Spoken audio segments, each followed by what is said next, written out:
I made another video earlier called New Wisdom in Passwords. I'll put a link to that video here in the description of this video, but I want to talk here about the NIST Password Guidelines.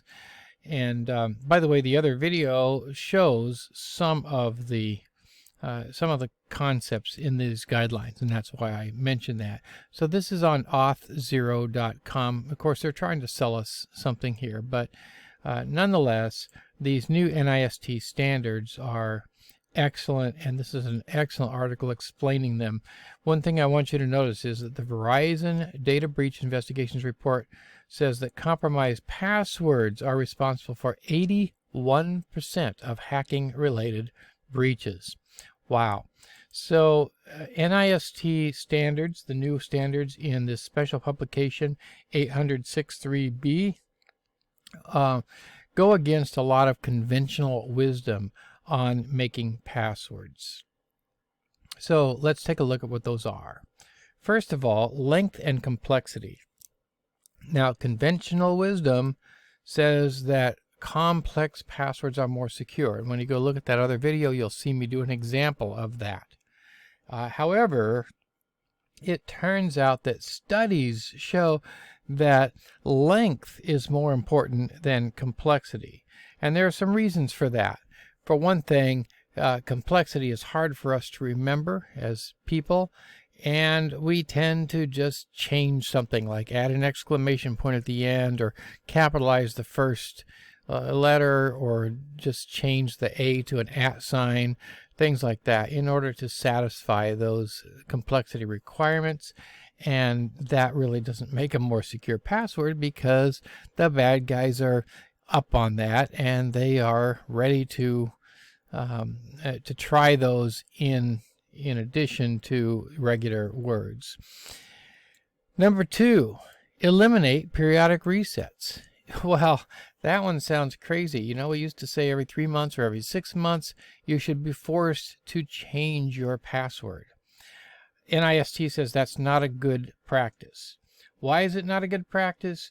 Because people tend to just change the last number, for example, from a 1 to a 2, then to a 3, and then to a 4, or go up the symbols on the numeric keypad, make minor changes like that to their passwords so that they can remember them. So that's not really a good idea, and these periodic resets, all they do is force us to not be able to remember what the password was for a site. And so NIST now says eliminate periodic resets. Enable show password while typing. Wow, really? I mean, normally you see the little dots or asterisks depending on the operating system you're using, and that's to hide it so people can't look over your shoulder. Well, you know if somebody's looking over your shoulder, but the problem is that typos are very common when entering passwords. So if you turn on the show password while typing, then you can see if you're typing it correctly and have fewer login attempts. Allow password paste in. Wow, you would think that's bad, right? You wouldn't want to just be able to paste your password in. Well, the problem is if we now have these long passwords, these long passphrases that we're recommending, then pasting it in makes it much easier for the user to do.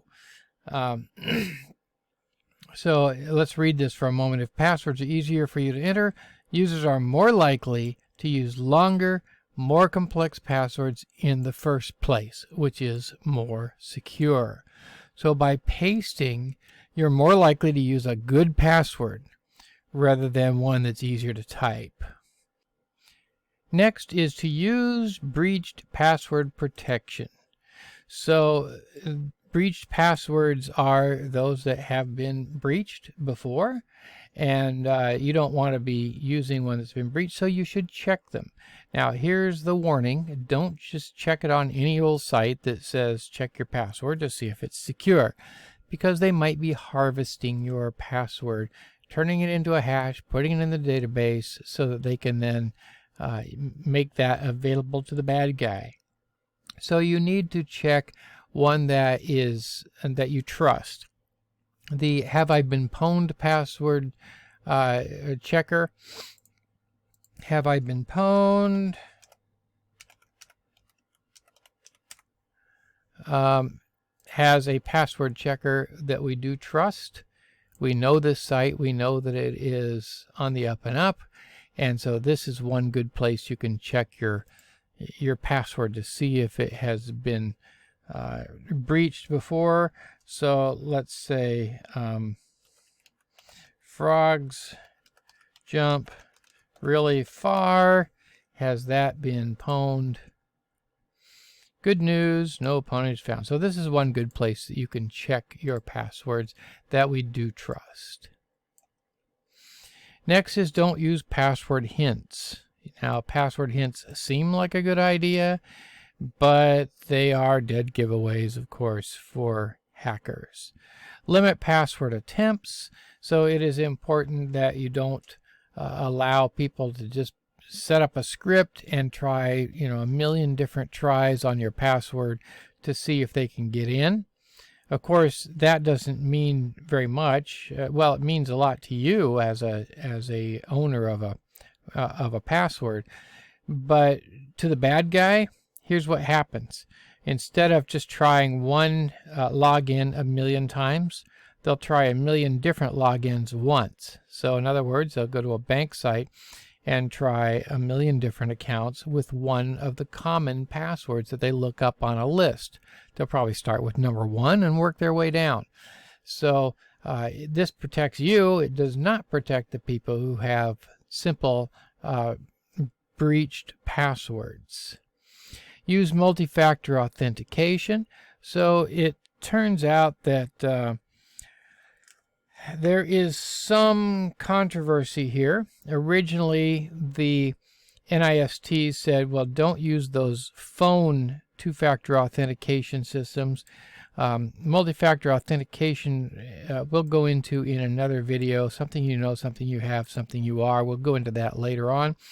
But the NIST does not like these SMS passwords that come in on your phone. However, they have walked back on that a little bit. And that's because another company, this CTIA, which stands for Cellular Telecommunications Industry Association, lobbied and said, no, this is a good valid way to do passwords. The problem was with SMS that there are things like message forwarding, number changes, and so on that can still make it insecure. They don't necessarily prove ownership of that device. However, the CTIA did make a case, and the NIST bought it and backtracked a little bit, and now says SMS is okay. Even better are email, two-factor authentication, or these devices that you actually don't see around as much anymore. And let's see, I don't have the camera on. Let's see if I can figure out how to turn on the camera on this thing. I'm going to pause the video for a moment. Okay, I'm back. Had to start a new video and then merge them together later. So this is a device that we used to use a lot in the past. This is an RSA Secure ID device. So companies would hand these things out to employees, and it would have a 6-digit number on the readout here that you have to type in, and it changes every 60 seconds. And that way the server, which is synchronized with this device, then recognizes that yes, you own this device and you have it in your hands. Otherwise you wouldn't be able to get that number. These are excellent two-factor authentication devices, better than SMS and better than email, but you don't see them as often anymore because SMS and email are sort of taking the industry right now. But the wisdom says, yes, you really should. You know what? That my glasses are really. Let's turn down this. I'm going to turn my screen brightness down so my glasses don't reflect so much. Anyway, so these devices are better, but your phone or your email works okay. The only problem is, I don't know about yours, but after 6 months or so, my phone starts to not keep a charge as long, and it's kind of an inconvenient. It's in the house and I'm out in the garage at my desk, which is really off the garage, and so it's inconvenient, but convenience and security are often at odds with each other. All right, let's go back here now to where we left off. Let's see, don't use password hint, use multifactor authentication. So this, I think I already talked about this CTIA and the SMS controversy.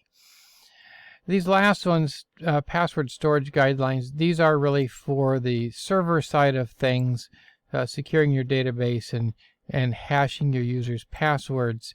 So I'm not going to go into those because that's from that side. One thing I do want to mention though is in Windows, Microsoft has not yet come up to the NIST standards. And let me show you what I mean. I'm going to go, you can't see what I'm typing down here. Let's move this window. I'm going to go down here to Group Policy. Now this has to be a Windows Pro machine. Home doesn't have it. Let's bring this back up into focus here. I'm going to go down in Group Policy, and by the way, this same Group Policy is in Servers. Into the Windows Policy, Security Scripts, Account Policies, and then Password Policy. So here are the settings that you can set up in Windows for your Windows passwords.